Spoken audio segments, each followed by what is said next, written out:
Welcome to Align to Your Design. I'm your host, Beth Davis. Isn't it time to wrap your business around your purpose and bring your greatest work to the world? Each week, join me as we explore various biometric tools such as human design and hand analysis and how to use them to fulfill your destiny and align to your design. We will reveal how to do the work you are designed to do rather than what you think you should do. Hey everyone, Beth Davis here. How are you? What an auspicious day. The new moon in Pisces. Ooh, the world needs some Pisces right now. The gentle, emotional fish to temper down the flames of insanity. It's a very powerful time. And I am very committed, especially right with what's going on right now, to helping you address your fears, combat your anxiety, and dig really deep into your power so that you're not being knocked around by the news cycle. You're not being flummoxed by every shift and move externally, that you are centered in yourself. You're rooted like a tree. Some of you are oak trees, some of you are willow trees, but the important thing is get those roots down in the ground and let those branches sway in the breeze. This is the Align to Your Design podcast, where I interview people that I feel are deeply in their bodies, deeply in their purpose, and deeply of service to humanity. And our guest today is an extraordinary man who helps people do the necessary emotional healing. So that's going to be our subject today, the necessity for emotional healing. And I can testify, in my own life, the most important thing I have done is to get in touch with my feelings, feel my feelings, validate my feelings, and then learn emotional mastery. Now, in the tarot deck, this would be the strength card, you know, the pretty goddess holding open the mouth of the lion. There are other versions of this card. Emotional mastery is the name of the game. I am a Leo in astrology. And of course, when we get further into the interview today and we look at our guest chart, astrology factors in. I keep a little lion on my desk to remind me of my birthright.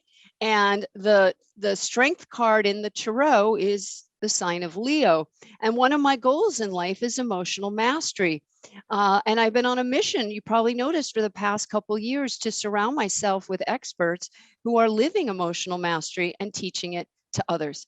So with that, let's talk about the necessity for emotional healing, and I'm going to introduce our guest. So our guest today is Dr. Stephen Bizal, and I hope I'm pronouncing that right. When he comes on, he could correct me if I got it wrong. Dr. Stephen is the author of the critically acclaimed book, The Optimal Life: Empowering Health, Healing, and Longevity. He's an innovator in the field of healing, human potential, and human performance. Dr. Bizal founded the first executive health and fitness coaching company, Personalized Health and Fitness, Inc. in Southern California in 1981, after he helped a friend lose 100 pounds in 1 year. That's extraordinary. The Optimal Life Empowerment Program, Wellness, Lifestyle Medicine, and Healthy Aging was the first wellness course approved for continuing education in California for both medical and chiropractic health professionals. His book, The Optimal Life, was also an online course, and you can find that. We'll give you the link. I'm not going to say the link. We'll give you the link. Approved for CE for psychologists. CE is continuing education. Approved for continuing education for psychologists, LMFTs, registered nurses, and social workers in California, Texas, Ohio, and Florida. He founded wellnesscoachinginstitute.com in 2009, the first university-approved wellness certification program in the US for health insurance and human resource professionals. He is a thought-provoking and always entertaining gentleman. He's America's wellness go-to guy, and he's going to inspire you to take charge of your life by helping you connect the dots to create optimal health and the optimal life. He was a former consultant to the largest integrative medicine treatment center in North America, the second largest hospital chain in America, and a .com company that served big pharma. He has an insider's understanding of both the conventional and alternative medicine models, the challenges that each faces, and why you, the consumer, is the one that is really at risk in today's healthcare environment. So with that, let's bring on our tremendous guest, Dr. Stephen. Hi there, Mr. Stephen Bizal. How are you today? Well, thank you for that wonderful introduction. I sounded absolutely wonderful. You are. You're very well. You are one. It's so interesting about bios. I'm a very animated person. I love celebrating people, and when I get to read someone's bio, the receiver, the person whose bio it is, really gets to hear what they've accomplished. And you've accomplished a lot of very impressive and useful transformations in our world. So I have a question for you about that and about your bio. Sure. What is it that drives you emotionally to be of such service to humanity and be such a balanced voice for what works and what doesn't? What is it that drives you? Probably a good way to put it into context for you, Beth, and for your listeners was that as a younger man, I was an achieveaholic. All right. I did a lot of stuff. And what that looks like in our culture is making money, being successful, whether it was athletics or business, or whatever.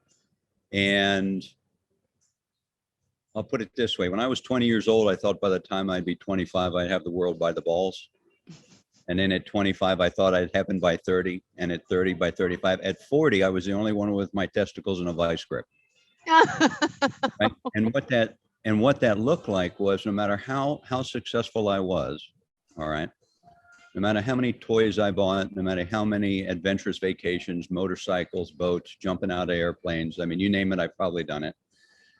I finally got to a point where I just couldn't distract myself from the underlying pain, and the real issue and how it really came up was that I had a chiropractic practice at the time, and I just didn't feel connected. I didn't feel connected to people at all. I didn't feel connected to my patients at a personal level. And there was, no matter how much I achieved, there was never a sense of fulfillment. It was like, no matter what you achieved, it was like, okay, you notched that one off. What's next? Okay. So basically, the way I describe it is I finally hit the wall. I finally got to the point looking at everything that I was doing, realizing that if I continued to do at age 40, what I was doing at age 25 and 30 and 35, is that the rest of my life wasn't going to, it's that old adage of, doing the same thing again and again and expecting a different outcome. All right. And so what that looked like for me and how I describe it was I just got to a point where I just couldn't do it anymore. And I realized everything that I was doing up until that point and how I was approaching it, all right, just wasn't working. But I had, for whatever reason, I had an intuitive sense that I wasn't placed on this earth to be miserable. I mean, whether you call it universe or God or whatever, I don't think God put me here. And that if I was miserable, it was of my own doing. All right. And inherent in being able to embrace that understanding, inherent in that then is understanding the power that if you created, you also have the power to recreate anything and everything in your life that wasn't working for you. All right. Beautiful. And I had several realizations along with that just came. And I say revelations. All right. It just like, these are just thoughts that came to me. All right. Because I've always been on a mission to understand why and what's the truth about whatever it is that's going on. So starting from that place of having a genuine desire to understand what's the truth about what was going on. All right. A couple of these realizations were, number one was that I was 100% accountable and responsible for everything I was experiencing in my life. I was contributing to all the misery in some way. If I could just figure that out, if I knew what that was, then I could turn it around for myself. Wow. And so I knew that part of that equation of being able to do that meant that I'd have to step up to the plate, and I'd have to step into a paradigm in my own life where I was going to be 100% responsible and 100% accountable for all my thoughts, all my feelings, all my actions, and all my words. All right. And that had to be an integral part of the journey moving forward from that point. All right. So I made a commitment myself that I was going to do that no matter what, without reservation. All right. Then along with that, what I ended up doing was I had a conversation with the universe. And with those couple of everything I was experiencing in my life, I was contributing to the creation of it some way. What that meant was I automatically had the power to recreate that. And then based upon that willingness and desire to step up to the plate, I invited the universe. I said, the conversation I had was, what is it that I need to know and understand to be able to turn my life around? Okay. The very first question I asked myself when I call it hit the wall, and it was my come to Jesus meeting about what was and wasn't working in my life. When I asked myself, Steve, what do you really want? I've accomplished a lot of stuff, but what do you really want? It came to me instantaneously. I didn't even have to think about it. All I really wanted to be was at peace with myself and my own heart. In every situation, with everybody at all times. So that became the directional guiding light. Everything that I was going to do was going to be trying to find out what's the truth as it relates to me and how I was creating all the misery in my life. All right. How did that come about? What was that all about? What did I need to know about myself to turn that around? What are those dark sides of myself that I had to come to the realization of? What I found was moving forward with that level of intention and purity of intention, because I invited the universe to bring it on. I said, the good, the bad, and the ugly, I'll deal with it. So at that point in my life, what I ended up doing was I realized that my plan A in life from age 20 to 40 definitely didn't work. Okay. So now you're talking to Mr. Macho, Mr. Successful, okay, Mr. Dr. Perfect, Mr. Control Freak. Dr. Perfect. Okay. No, that's the persona. Right. And the culture feeds that. Well, and that was just an overcompensation for for the underlying pain, the unresolved emotional business from the past. I mean, and it's amazing because if you have obsessive compulsive behavior and it looks like alcohol or drugs, it's not acceptable in the society. But if you're an achieveaholic, okay, they root you on. Yeah, they root that addiction on to your detriment. Well, and from an athletic standpoint, one of the ways I was an achieveaholic early on was I was a gymnast at Penn State, and I was a walk-on the gym floor, and I had a very good career, okay, very accomplished career for a late bloomer. But what most people don't realize about that was pushing myself as hard as I did to try to prove as valuable as I was, to try to fill that emptiness and gap of not feeling loved and not feeling, valuable and whatever. I pushed myself to the point where I ended up on crutches 18 times. 18? 18. I've had 2 knee surgeries. I ruptured both Achilles once at the same time. Oh my God, that sounds very painful. Well, and what was that all about? I was pushing myself so hard I would break. I broke myself. Now, you wouldn't necessarily think, well, what's that all about? Well, I know now what that drive was really all about. What was it about? It was a self-worth issue. All right. The reason why we're on planet Earth is because we need to work on our we need to work Absolutely. on if we did need to, we wouldn't be here. We don't need a body unless you have to work on. That's absolutely true. So we choose our parents.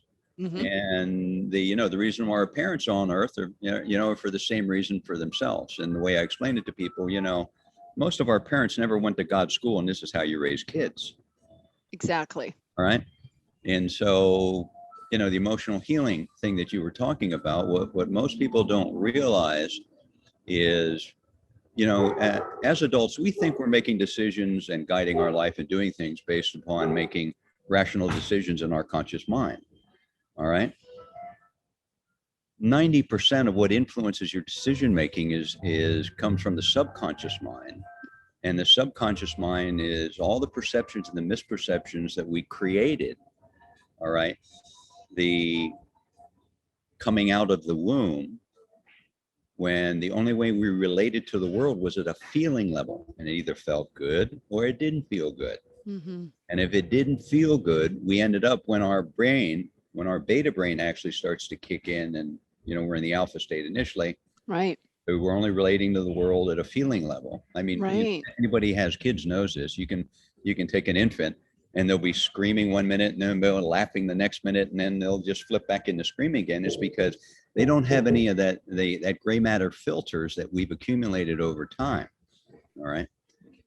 And it actually goes back further than that. Every cell in your body has cellular memory Mm-hmm. while you were in the womb. Mm-hmm. What most people don't understand about where all this started was from moment of conception.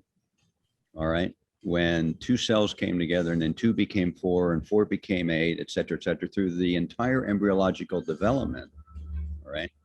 The fetus is exposed to the energy matrix of whatever the mother's going through. Of course. So that means 24/7 for that entire gestation period, that entire 9 months. Okay. The anger, the fear, the guilt, the shame. All right. The epigenetic concept. Okay. Every cell in the physiological development is exposed to that energy matrix. It's evolving within that energy matrix. And if that energy matrix looks like anger, fear, guilt, and shame, that's very restrictive on a cell's ability to reach its optimal potential. All right. And that's every cell in your body. Mm. Okay. So you even come out of the womb with that backdrop, with every cell in your body has that emotional, experiential reality that ends up being cellular memory. And what the research has shown is that goes back multiple generations. Mm-hmm. It isn't even just in the current one. So you come out of the womb with already a sense of whether the world feels good or not. And then because our parents never went to God's school, and this is how you raise children, they did the best. Some of them didn't do a very good job. Some of them did better than others. But we all start out as literally as victims. Yes. Okay. But the beautiful thing, so what happens is when starting as victim, and going back to a concept that you were talking about, was that what does being a victim means? It means inherently you've given up your power. Then it's because you never realized you had any power. So the perceptions that you create about yourself and the world around you when you're 3, 4, 5, 6, 7 years old is all, it's really misperception. Mm. You don't have the intellectual capacity to be able to, as you and I are talking and explaining about this as adults, to understand the truth about what's going on. That's right. It's all felt. It's all at the felt subconscious level, and so in a way, we're not at conscious choice. We're simply being imprinted. Exactly. We're being imprinted constantly by the amniotic fluid and everything in it, and the emotional vibrations of the mother, which are energetic forms, like radio waves passing through our developing self. Well, and then we come into the world into another energetic, right? Well, and even to go back, it isn't just the mother, all right? It's the relationship between the mother and the father. Of course, yes, right. And her experience of that. And her energy of that, all right? So that even sets a stage for what kind of relationship you're going to attract into your life. I know. Why did I keep living my parents' marriage over and over and over? I think I finally cracked the code, but oh my God, it took time. Woo. Yeah. Yeah. So I watched it play out. I'm like, why am I trying to live my mother's life? This is weird. I got to get some help. Well, you don't even realize it. I know they don't. Well, until they do. Well, because the perceptions that you create about yourself and the world around you, believe it or not, when you're little, all right, and then when you're 5, 6, 7, 8, 9, 10, 11, 12, into your teenage years, none of it's accurate. No. It's all distorted. And the biggest misperception is based upon what doesn't feel good in the world. By human nature, we have a tendency to take on that there's something wrong with us. Right. It's my fault. We don't fit. I'm not good enough. I'm not lovable. All right. And it's all misperception. So now you're in a place where you don't have an accurate perception yourself. And now you're trying to create something of value, where there's a metaphysical concept that two things of different energy cannot occupy the same space at the same time. Right. Law of mirroring. So you're always going to get what you're giving. So like it always is a match. Right. And you don't, and this is all happening at a subconscious level. You don't even realize that you're creating the dynamic that's attracting the negative stuff into your life based upon your perceptions, your belief systems, you know, the words that you say, the energy that you come from. All right. And our parents of children, Beth, and children don't have the, you know, the kind of conversation we're having right now, most people never have with their kids. I know, and they really need to. Children never hear this. They don't understand that the child is not the problem. Well, often the way people talk to their children is horrifying to me. They treat their dogs better than they treat their children. These are little tiny, innocent, vulnerable, soft little skin body beings that totally vulnerable. So vulnerable. And the parents are yelling at them and smacking them around and feeding their brain all this toxic garbage. But again, it's not the parents' fault because it got fed to them. And if they don't transform it, they just pass along the gift or not gift. Believe it or not, everybody's doing the best they can. Of course they are. Even the ones that are being horrendous. Even the psychopaths in the world. Even the psychopath. That's the best. They just think that's how it is. That's how they roll. And it gives you insight into what their life must have been like growing up. Oh, yeah. It gives me shivers. I wouldn't call myself a biblical scholar, but the sins of the father are passed down upon the sons. The metaphysical interpretation of that is the pain of the parents are passed down upon the children. 100%. That is truth. Yeah. So, but the beautiful thing about being born human is that you came into the world alone. You're going to leave the world alone. So the implication there is that you have the potential to be whole. Okay. So, like what you're all about, helping people find their purpose. Okay. Your first purpose really should be to heal, because everything is a springboard from wherever you're at in your life. And if you're not healed, it's not possible to reach your optimal human potential. No, you'll burn out or get sick or die. Yeah. And those are all symptoms. A friend wrote to me yesterday and said it's a really close friend to her, but just an acquaintance of mine, is in the hospital in the end stages of terminal cancer that has just riddled her body. And I just took a moment to tune into the woman's energy because I had met her before about 5 years ago. And I wrote to my friend, it was on Facebook Messenger, and I just said, well, did she do any emotional clearing? And did you talk to her about the remedies that I mentioned to you? Because there's no need to die of cancer. And she told me, she said, Beth, I pointed out the emotional wounds to my friend, and I gave her the remedies, and she declined. Yeah. And I'm like, and now she's either dead or she will be in a few days. The healing of what you are describing from the womb back. Now, I've done a lot of ancestral clearing, past life clearing, birth trauma healing, theta healing, emotion code clearing, acupuncture, ecstatic dance, tantric, you name it, I've done it. For years, I've been healing. And I feel like I've really turned a corner and I've shed a lot of layers. There's always more to learn. There's always more to heal. But what you're saying is very, very true. If we don't heal profoundly, we're putting the cart before the horse, as the saying goes, and we're going to run right into that cart. We're the horse. We're going to smash that cart hard. And it's going to be a terminal illness, a virulent addiction, an abusive relationship. You're going to do a Tiger Woods and completely implode your career. all of these things we see in the media with celebrities, right, who hit the wall. Kanye West on display having a complete mental breakdown. He's clearly got mental issues. And I just pray for these people. I so feel for them. And I'm like, buddy, it's time to shut your mouth and go into the cave and do some healing.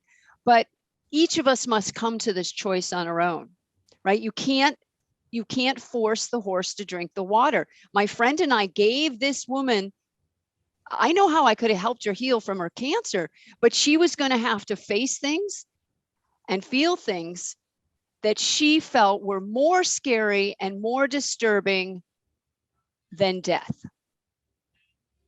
Yeah. That's really what people are up against. They think feelings will kill them. And as I always say, no, not feeling your feelings will kill you and you will die before your time.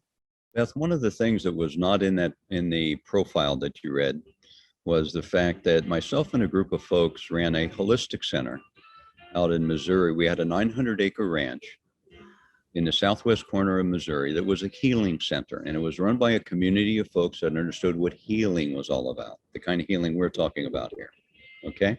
Real healing. Yeah. In contrast to a spa or a retreat, this was like a boot camp, but let's turn your life around. Okay. Yeah. And it was the fatherhead figure in this was a gentleman by the name of Dr. Stephen Bizal, that he was a prominent psychiatrist.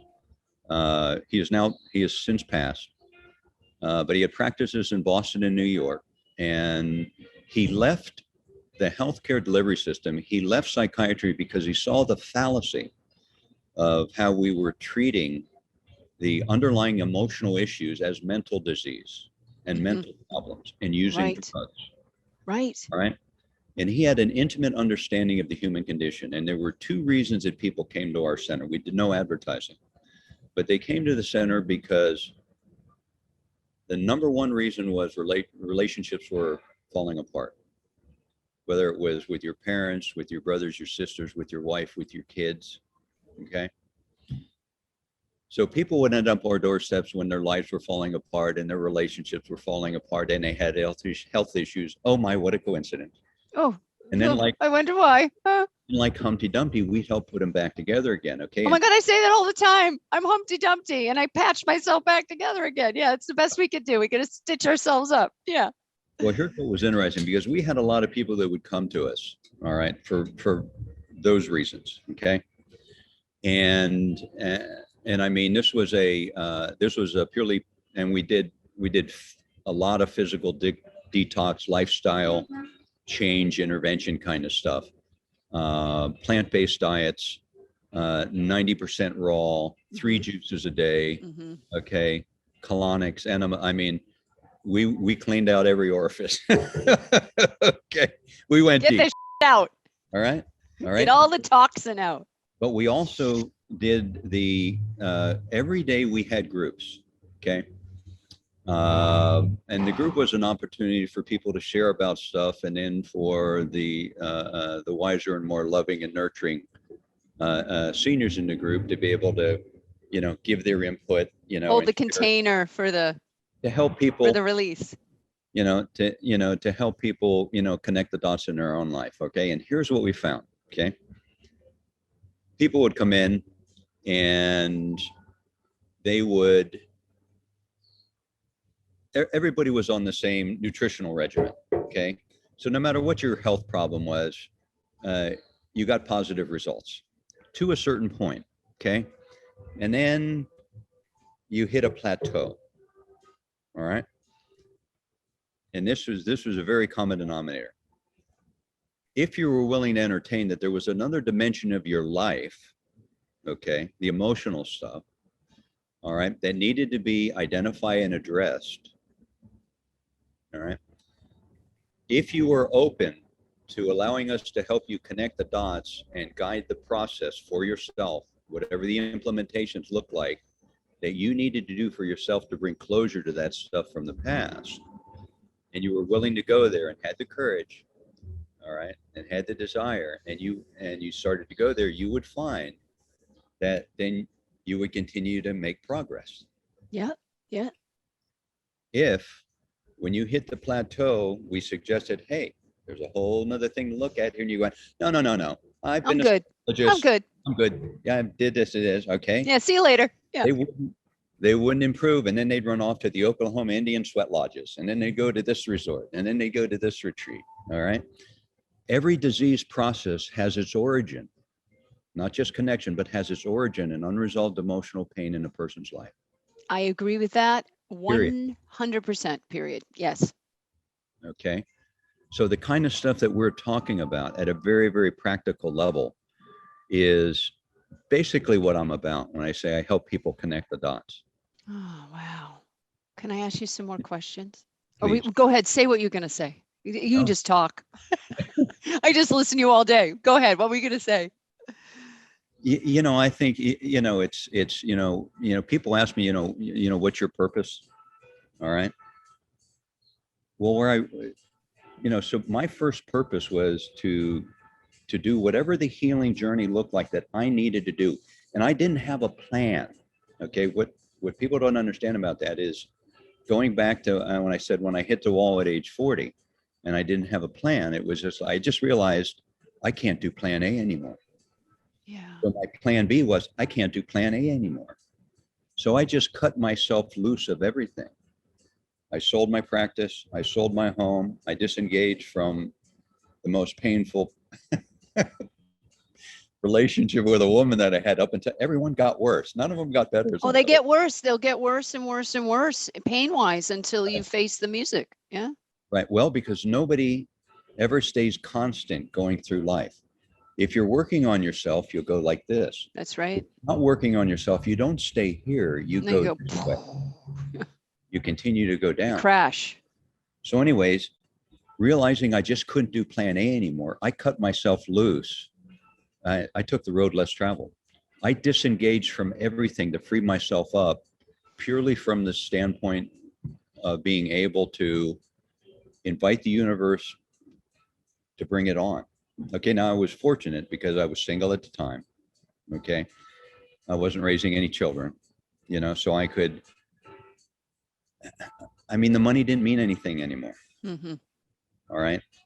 And so anyways, it was like inviting the universe to bring it on and then disengaging, separating myself from all the caca I had created under the old paradigm allowed me to be in an open space for whatever needed to come in to help me in the gray matter between my ears, redirect my life and start addressing issues, which started with what? Healing with family, healing with family, healing with family, mom and dad, mom and dad, mom and dad. So if someone comes to you, how do you work with someone? Do you work with them one-to-one or in a group, or do you do some kind of combination? Do you even work with private clients anymore? How does that work in your life now?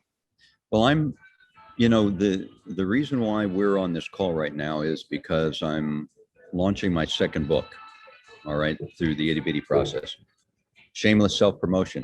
Don't promote it. Hold it up. Hold it up. Yeah, the optimal life. Go get a copy, everyone.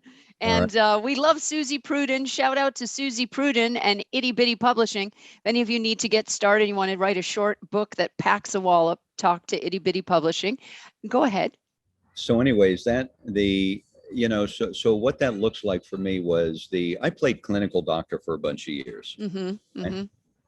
And then I have a freestyle lifestyle, and I found that the clinic environment very confining. It just didn't match. I'm half outdoor dog, half hot dog. I don't even know what that means. What does that mean? Well, the outdoor dog, I'm an adventure guy. I get that part. What's the hot dog? And hot dog is I like to be up on stage preaching the gospel of wellness. Oh yeah. Dog and pony show. Dog and pony. Me too. Yeah, extrovert in the house. Yeah. Well, how the book came about was when I was still playing doctor, I just started doing a lot of teaching. I think, all right, going back to the purpose thing, the first purpose was to heal myself. And then what I found in healing, then in identifying your purpose, I found my purpose wasn't in any specific job or form of what anything looked like, but I think the next step up from that then is, what's a natural expression of your essence? All right, because that can look like many things. Mhm. But what I found was that, and we all have multiple gifts, all right, and multiple dimensions of our essence. And if we can do something that's in alignment with the natural expression of our essence, then we get the natural fulfillment. And then we're simultaneously, without realizing it, based upon law of abundance, we have the ability to create abundance in our life because we're in alignment. And you can do it effortlessly. So I haven't played clinical doctor for a long period of time, but the universe keeps on throwing people in my direction. All right. So anyways, the reason why we're here is I actually run a couple of other companies, all right, that I'm a co-founder of, that have nothing to do with health and fitness. Okay. But it's the universe just wants me to get out there and do my thing. All right. So it's like, okay, all right, once again, so I'm in the process of doing a relaunch, and that's why the book, okay? I've started doing blogs, all right? And my sweet spot is speaking gigs, live speaking gigs, seminars. Yeah. You read the book became a continuing ed program in the state of California for doctors. Right. That's The incredible. reason being, it was the only wellness offering that was a continuing ed program, even for alternative medicine doctors. I mean, That's crazy that there was only one. Wow. Okay. That says a lot. Mhm. well, I've always been ahead of the curve. Well, clearly. And, so it's and what I found is so I have a non-conventional lifestyle that Congratulations. and be present. And the goal with the healing thing, and this ongoing healing, is every day, can I show up as a higher version of myself than the day before? All right. My intentions when I get up first thing in the morning. And I mean, and everybody can do this. Okay. Yes. All right. What do I want to be? How do I want to show up in life? I want to be as loving, as kind, as considerate, as thoughtful, as generous, blah, blah. And you can go down through the list, as I can possibly be with everybody at all times. Yes. That's always my prayer too in the morning. All right. Every morning. And part of my healing process is I did a very deep dive my entire life, going all the way back to the beginning as far as I could. And I looked at, okay, what happened in my life? All right. And why did that happen? What were the metaphysical principles behind that? What was the pain that was associated and tied with that? What was the outcome? What were the ramifications and consequences of me doing this or me doing that? And then I also looked at what were all the positive things that happened along the way. Okay. I noticed something very interesting. Okay. The home runs that I have hit in my life, whether it's been financial or business or whatever, they were all tied to me showing up in somebody's life and being a blessing in some way.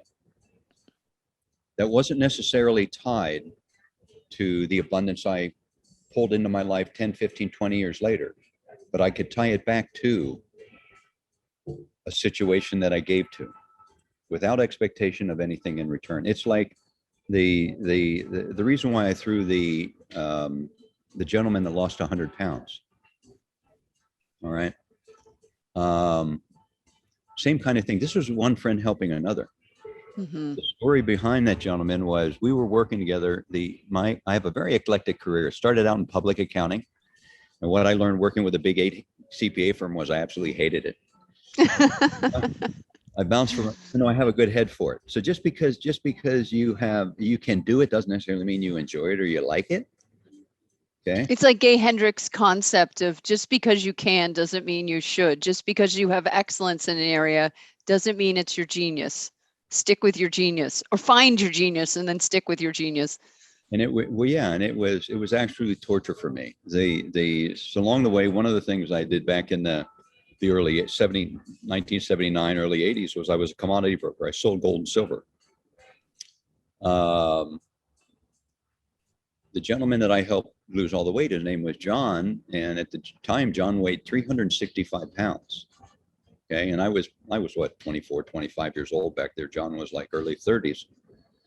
And we were working in an environment where guys were making a lot of money, and they were over lunch. They were going to the restaurants and snorting Coke and drinking their lunch. And I was going to the gym, working out, and then eating my chicken sandwich, right? Was this the late 70s, early Yeah. 80s? Yeah. Well, anyways, and John noticed that my lifestyle was entirely different than everybody else's.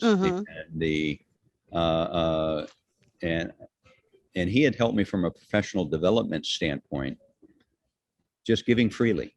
Okay. And at a certain point, John was diagnosed with a terminal condition because of the weight and the meds he was on had created a fluid sac around his heart. Your heart sits in a sac called the pericardium. Right. And the pericardium was 70% full of fluid. So just as one friend helping another, he cornered me one day. He goes, "Steve, listen, I just went through an extensive set of testing batteries, and this is what, can you help me lose weight?" And back then I said, "John, I'm no doctor, but I understand the basics," because I had come from an athletic background. Right. And it was just working with John over the course of the year, just one friend helping another every day. And we just did it. We didn't advertise, we didn't broadcast. And he ended up losing that weight.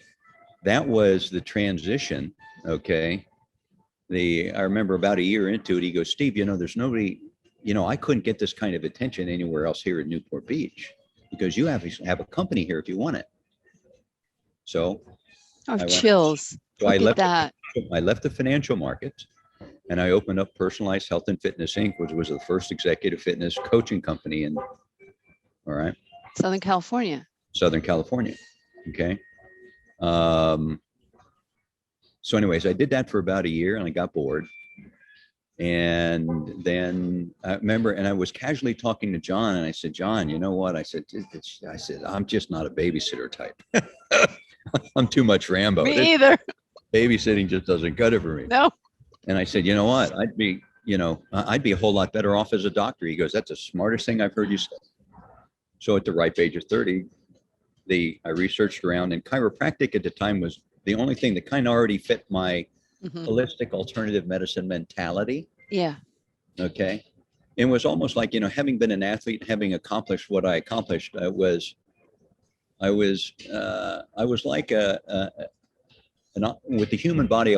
I had an intimate understanding about the human body. And that's why in coaching, and apparently I was good at it, but I was like an ace mechanic. It was like, prior to going to chiropractic school, I could take apart a car and put it all back together, even though I didn't know the names of any of the bolts or parts. What chiropractic did was give me the science background that I needed for the depth to be able to take my ability to help people in that capacity to the next level. So I practiced from age 35 to 40. And then at 40, when I hit the wall, I sold the practice. And then it has had different iterations moving forward, over time. And I took the wellness is my passion. And when I say wellness, I'm talking spiritual wellness, emotional wellness, psychological wellness, as well as the physical. And then it even evolved. What started out as athletic performance and human performance, they then got into the healthcare and the wellness space. And then what that naturally evolves into, the next step up, is in the human potential space. And again, to bring this all around full circle, is what I noticed, because I did, even after I sold my chiropractic practice and I did my concierge wellness practice and a bunch of other things, wellness has been relegated to what I call my lifetime passion. So I do it because I enjoy it. All right. And there's been times when I've made money at it, and there's times when I haven't, but it doesn't change the fact that it brings me fulfillment. But the abundance comes into my life through these other venues with the business background. I did 20 years of management consulting, where it was funny because organizations didn't want to pay me much money to help make their employees healthy, so that they could be more profitable, but they'd pay me a lot of money to help them make more sales. So the abundance can come in many, many ways, all right, when you're showing up the way you're supposed to show up, do what you're supposed to do. That's right. The money takes care of itself. What is your new book about, if you're willing to share? I don't want to push it if you want to keep it under wraps until it comes out, but if you would share or can share. Yeah. The, you know, we have a working title. Sudi and I are working together on this one with a working title because it's again, what I do is I just help people connect the dots. All right. And one of the feedback I got from the Optimal Life book, which is my primary, and this is like the Bible. All right. It's 365 pages. All right. I am going to read it. I'm sorry I haven't read it before the interview, but yes.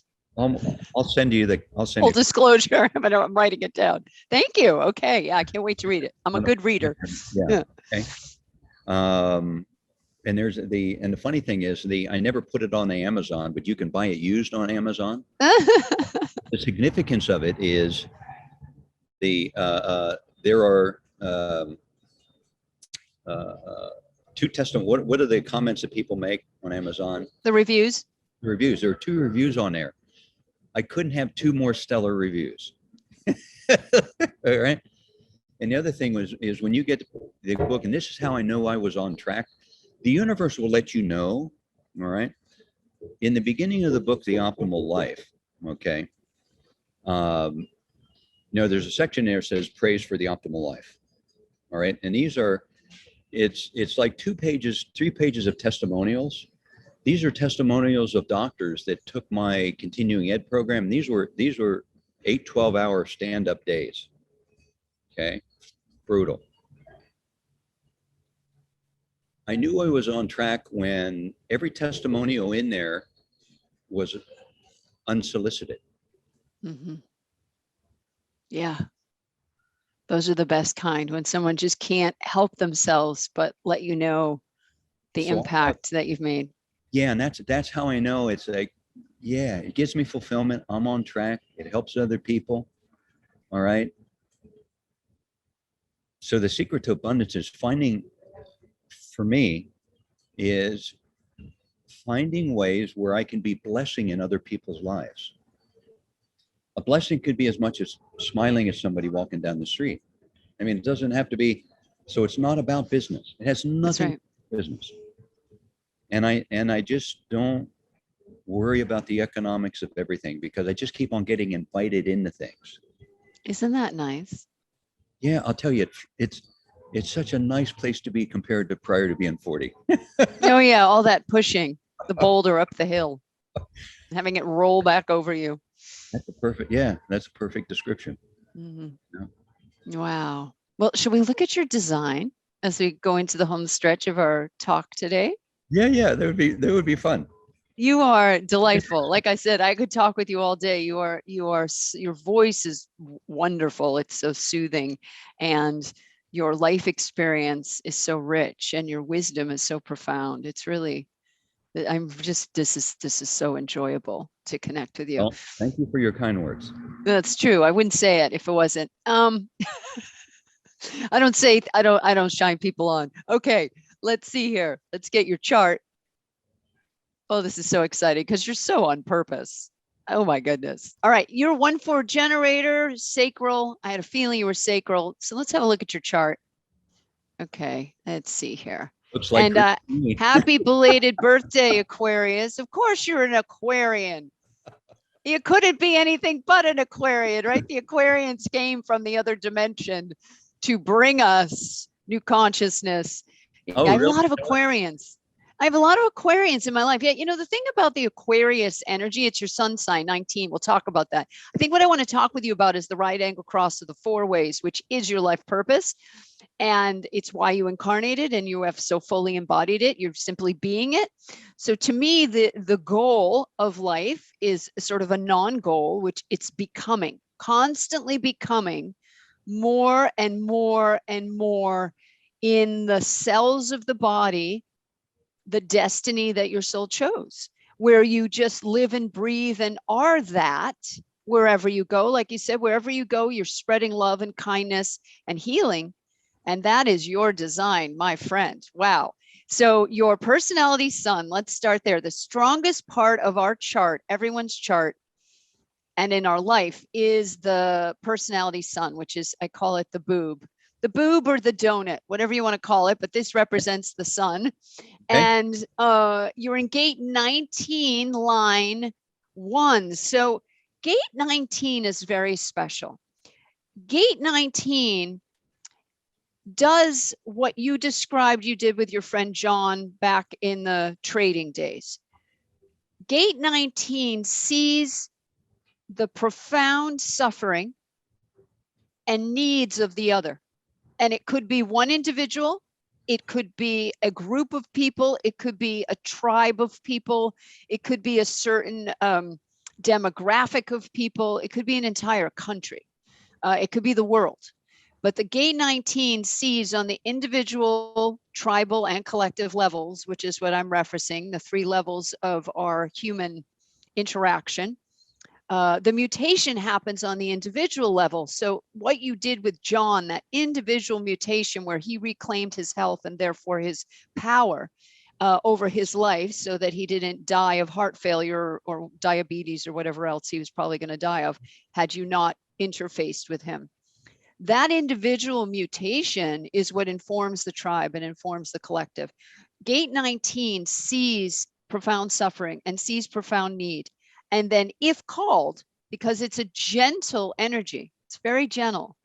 It's called the approach in the I Ching. And it's the idea of the approach with gate 19 is how you approach anything is how the outcome will be. Yeah. Yeah. So if you enter in with aggression, it's going to turn to aggression, most likely. You could maybe stop it, but it's going to create a problem. If you enter into something critically, you're going to get criticism back.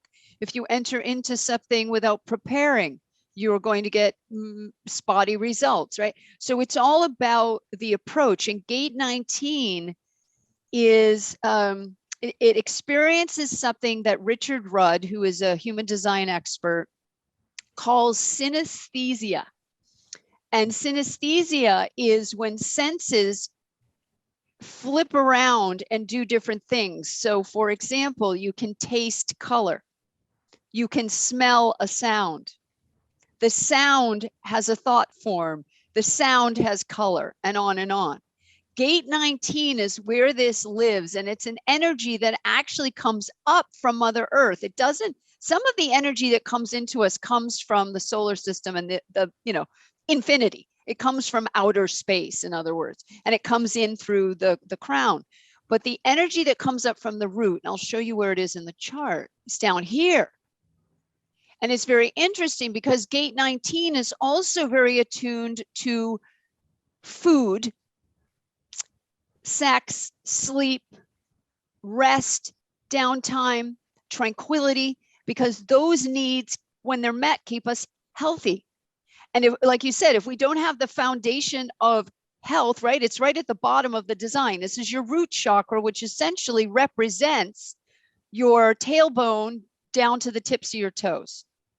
So the lower part of the body, right below the pelvis is essentially here. It looks like a pelvis, doesn't it? Here's the pelvis, the cradle, and then the root. So, and the sex organs are here. So this, for a man, the gonads; for the woman, the ovaries and the uterus, etc. So that root is pulling up the mineralization, energy, frequencies of the earth, and it's being fed into you. And so gate 19 is where there's a attunement to what is needed. And it's also therefore known because you have this synesthesia capability to read energy at such a profound level. It's the shaman. You're a shaman. And your sun is like 70% of what people respond to in you. The personality sun, that Aquarian sun position, the Aquarians being the age of Aquarius, right? 5th dimension. By the way, 5th dimension is sound. I think you know that. It's through our voice we manifest. We're being able to do that more rapidly. It's acoustic. It's acoustic. It's through the acoustics that we transform. Individual mutation happens through sound primarily. So, and letting out our sounds, letting out our wails, letting out our screams, letting out our cries, letting out our laughter, right? Moving the emotion, energy and motion through sound. The sound frequency activates. So you're a shaman. And when I say shaman, well, what's the purpose of a shaman? Well, from all my studies of shamanism, and I've worked with shamans all over the world, talk about sweat lodges and ayahuasca, you name it. I've done it. I haven't done all the medicines, but I've done most of them.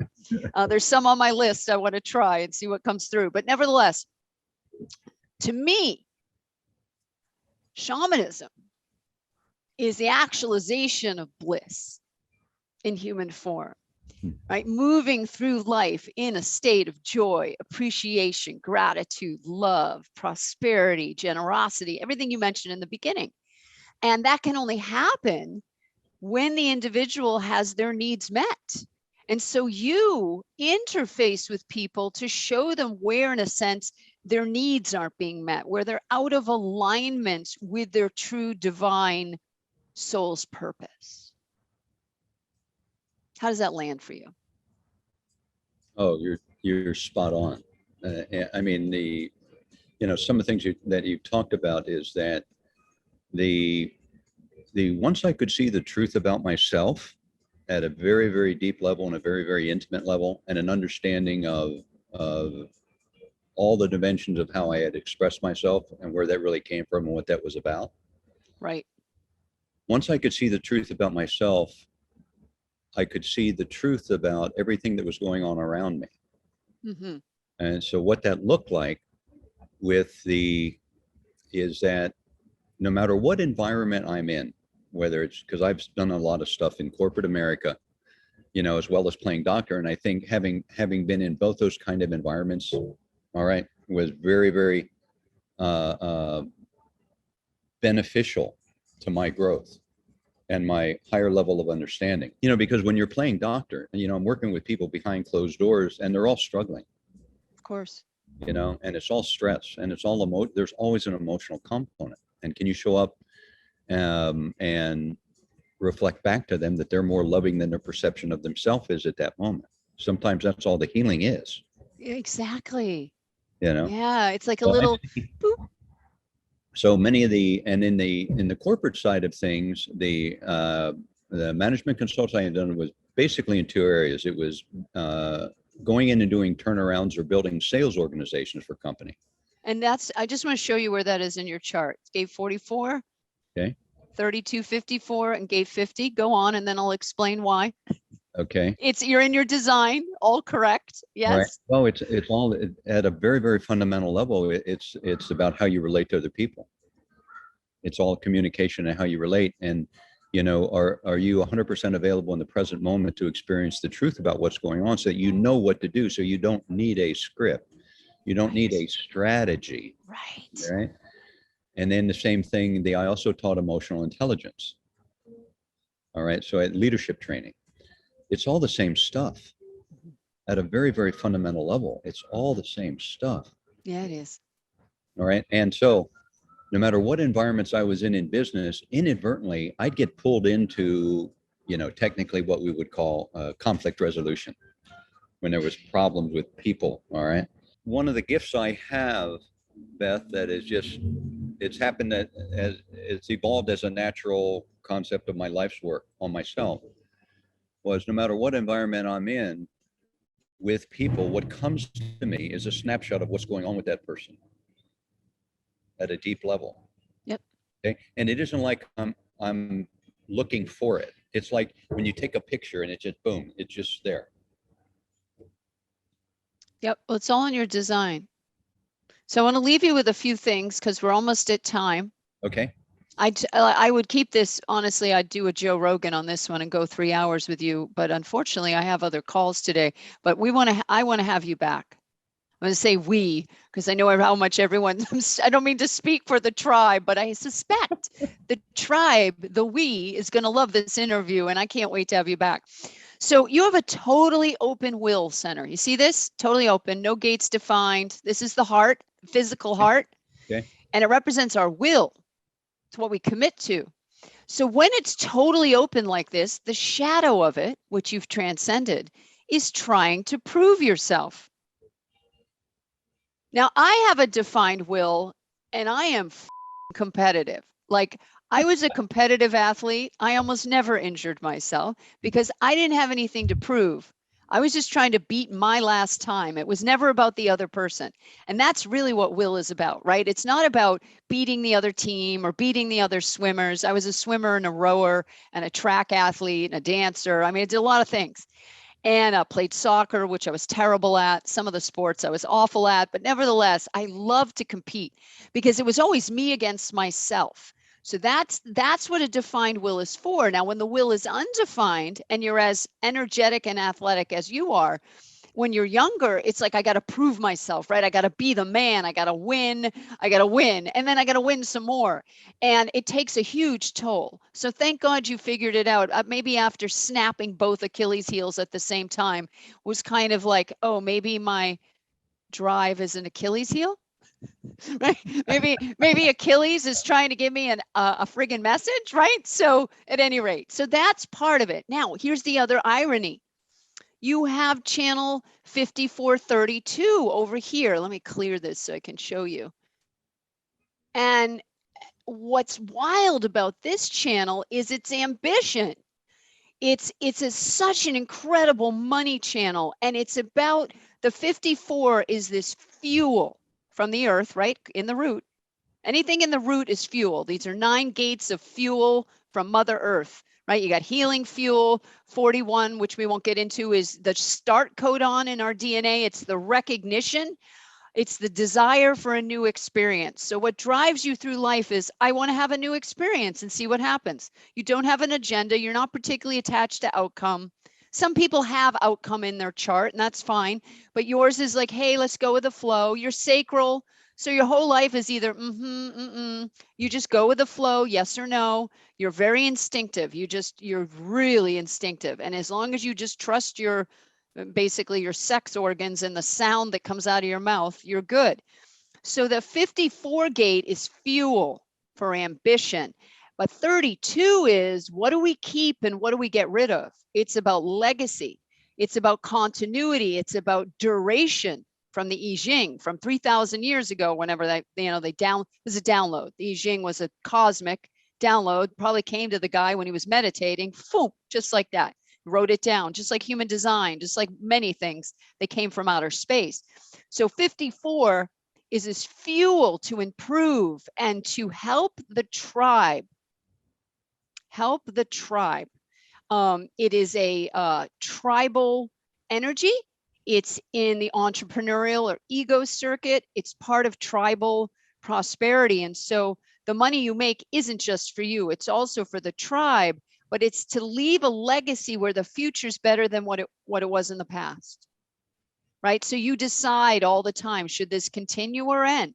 Is this a worthwhile thing to do, or do we need to put it to bed? Bury it in the ground, burn it up. Where are we going? So you have the whole channel. So you're just driven to produce this prosperity that benefits the tribe. You obviously get to keep some for yourself. You pay yourself, but it benefits the tribe. So there's that. Then gate 50 is like the cosmic cop.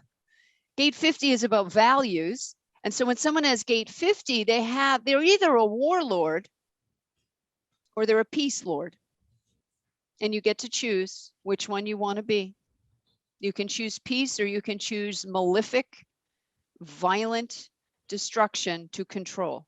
And everything in the human design has the depths of hell and the angels of heaven contained within it, the binary, right? The oppositions.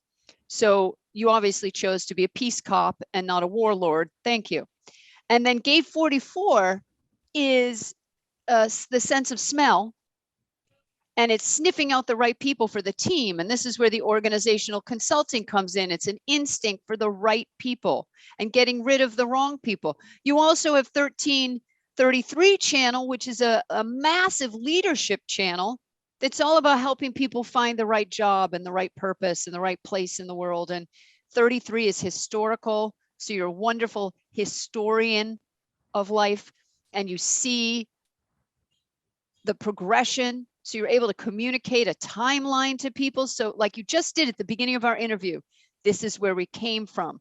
This is what happens. If you don't heal it, here's where you'll go. But if you heal it, here's what's possible. Your choice. 33 does that. It lays it out. It's non-judgmental.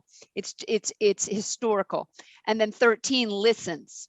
It's the listener. And then 7 is the leader who directs people towards self-love.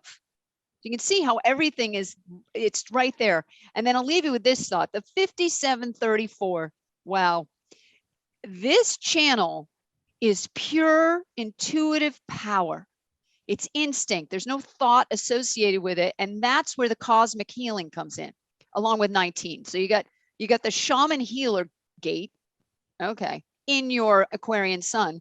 And then the 5734, 57 is the gate of intuition. Intuition lives in the spleen. This is the spleen. The spleen is the home of immunity. It's where our T cells get activated, right? So people tell me they're having their spleen out. I need to send, people are having all their organs out. They're like, get their gallbladder. I'm like, what are you doing? Like, let's start with a cleanse before you remove an organ because there was a gallstone. Like, get a grip. But anyway, most of my friends have their organs out. And of course, they still have the problem. Removing the organ won't heal the problem because it's emotional. But you and I know that. So, you know, they're just going to, you can't keep removing all your body parts to heal. You'll be dead. So 57, like, it, you know, there's a limit to how much you can remove from the body before there's no body left. 5734, 57 is impulse of intuition. It's like a pulse, boom, boom, boom. And 34 is pure power. It's not sexual either. This is not a sexual power, even though gate 5, all the other gates off the sacral are sexual energy. 34 is just the pure power to create. So intuition meets creation. And you immediately know, like a medical intuitive, what's going on. Mm-hmm. You know it in your whole body, like, oh, this guy has cancer. This woman is having a psychotic break and it's because of her childhood, whatever. You just see it. You see it and you feel it and you know it, right? So everything you're doing is correct. And you clearly have transcended the shadows, right? Of trying to prove yourself. Not a good idea. And you never want to compete with people like me with the defined will. You know, it creates interesting dynamics in our weird gender role society where, you know, women are like this and men are like this. So much bull. You know, a guy that doesn't have a defined will with me, I tell him, you know, I don't know if you want to play board games with me, or, you know, if you have a fragile ego, which you don't, and I beat you and I will beat your ass and I will not ever play to let you win ever, because I'm trying to beat my last best Scrabble game, swim time, you name it. It's never a good idea for you to compete with anyone. You're not built that way. You're not here to compete. You're here to heal others, help others heal. So that's what I have to say today. We could go on, but what a chart. You're so embodied. You're so living your design, you know, and ultimately I want to I have one more thing. Pluto, both your Plutos are in gate 4, which is up here off the soul crystal, the pineal gland. And gate 4 is about taking risks. You know the Fool card in the tarot where the fool is walking with his dog and he's about to walk right off the cliff. Have you ever seen that image? Yeah. No. You get a Rider-Waite. You'd love a tarot deck. Get yourself like I recommend a Rider. Just get the Rider-Waite classic tarot deck and have a look at those images. The whole deck is like, the deck is the story of life. The tarot deck tells you the whole story of life. It's the whole prescription. If you translate it, it's the whole prescription of how to live right, how to live correctly. It's energy. Everything's energy. And the tarot deck shows you how to manage energy. So gate 4 is the Fool gate. And it's actually in the I Ching, it's about risk taking. It's called folly. Folly, F-O-L-L-Y. And the high vibration of folly is forgiveness. Because when you take risks, you're going to make mistakes. And when you take risks, you're going to win some and lose some. And when you take risks, you're going to mutate. You're going to expand. And it's all for the it's all for the collective, but it's experiential. It's not logical. So you can't really explain it. You just take the risk, and then chips fall where they may, and then you get the insight. So ultimately, bottom line here, Pluto, which represents our deepest truth, and Pluto's making the rounds right now in the sky. Pluto, we're really being impacted by Pluto in a very strong way right now. It's our deepest truth. So in essence, what your chart says is that your deepest truth is forgiveness. And in forgiving yourself, you teach others how to forgive themselves and have compassion, and to recognize that we don't really make mistakes. Correct. We just are constantly presented with new opportunities to choose differently. And if we get the lesson from a mistake, we then, like you said, we evolve up. But if we refuse to get the lesson, and especially refuse to forgive ourselves for what we perceive we did wrong, we go down. So you are so aligned with your design, it's off the hook. Like, it is such a privilege. It's such a privilege to meet a king who understands that it's about the cups and not the pentacles. The pentacles, the money's important. Money's important. It's a tool. But the cups, practical this day and age, but that's not where the essence lies. The cups, or the love, I'm using the tarot analogy, the love trumps everything. The love is the umbrella. The love is the frequency, starting with self-love, and then it ripples out. And to me, you embody the emperor. He's all the things. He's all the things, right? He's love. He's wisdom. He's prosperity. And he is creativity. I should talk to you every day. You really, really ought to. And you can always listen to this replay when you need a little pep talk to remember how magnificent you are. I came up with a title for this episode. I'm going to call it Meet a Real King. Wow. I want to, let me share one thing with you. Go ahead. My healing journey, I had already cut loose of everything. All right. When I said I had hit the wall, and I ended up out in Missouri at the Holistic Center, going out there because my sister was one of the co-founders. Oh my goodness. Wow. So I didn't go out there to heal. I went out there to find out what my sister was up to. And what they were about resonated with me. And because I had cut loose of everything else, all right, I ended up out there several months at a time. Then I went back there for a year. All right. And I was clinical staff there and did other things. And this is all pro bono. Okay. Nonprofit organization. And people that knew me as before 40, and this gives you an idea. When I ran my chiropractic practice from 35 to 40, on my 40th birthday, my staff got me a birthday present. The birthday present they got me was a life-size statue of a Doberman. My nickname was Dobie Doc. Oh my gosh, you're so not like that now. I know. Okay. All right. But people who knew me before or after, they go, what book did you read? What did that? My experience out there, all right, and the timing was right, was the paradigm shift in my life. If I had to nail it down, and my ability to look at everything differently now. Dr. Zara, who was the fatherhead figure, okay? Yeah. Difference is, having experienced unconditional love, I now know the difference between what love is and what love is not. Right. And it shows. Love just pours out of you.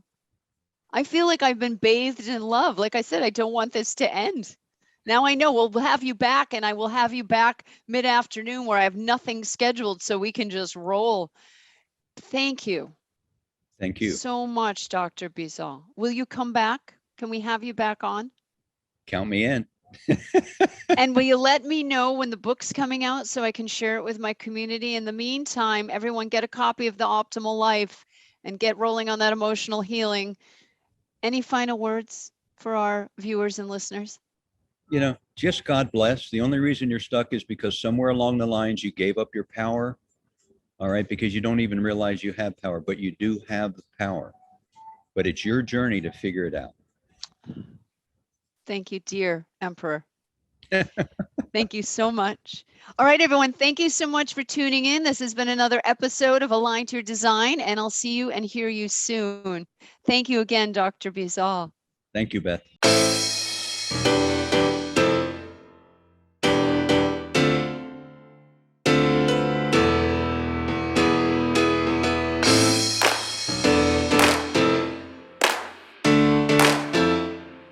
I hope you enjoyed this episode of Align to Your Design.